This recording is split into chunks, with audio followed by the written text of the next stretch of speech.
મિત્રો તમને ખબર છે કે ઉનાળામાં મચ્છર કરડે એટલે આપણે મચ્છરજારી આવી લાવતા હોય છે, પરંતુ આપણે ફોલ્ડ કેવી રીતના કરવાની તે હું બતાવીશ. તો વિડીયોને પૂરેપૂરો જોજો. તો ચાલો હવે શરૂ કરીએ. મચ્છરજારી વાળવા માટે આપણે સામે એક ખૂણો અડાડી દેવાનો, આ રીતના કોઈ પણ એક ખૂણો આ રીતના.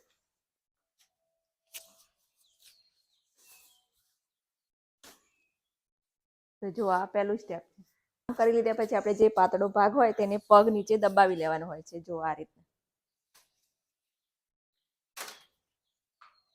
હા, તે છે આપણું બીજું સ્ટેપ છે.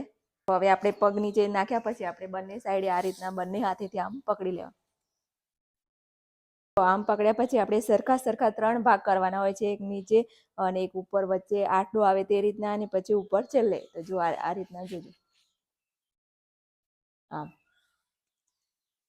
તો જો આ રીતના આટલો પડતો હોય તેવું કરવાનું.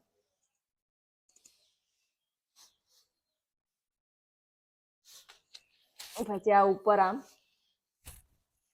કરી દે.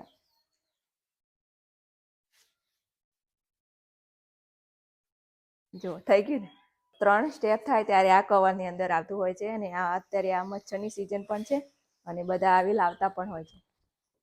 તમે જોઈ શકો છો કે મેં આસાનીથી સરસ એવી મચ્છરજારી આ રીતના કવરની અંદર નાખી દીધી. તો આજનો વિડીયો ગમ્યો હોય તો વિડીયોને લાઈક કરો, શેર કરો અને ચેનલને સબસ્ક્રાઈબ કરી દેજો. અને ફરીથી મળીશું. Bye bye.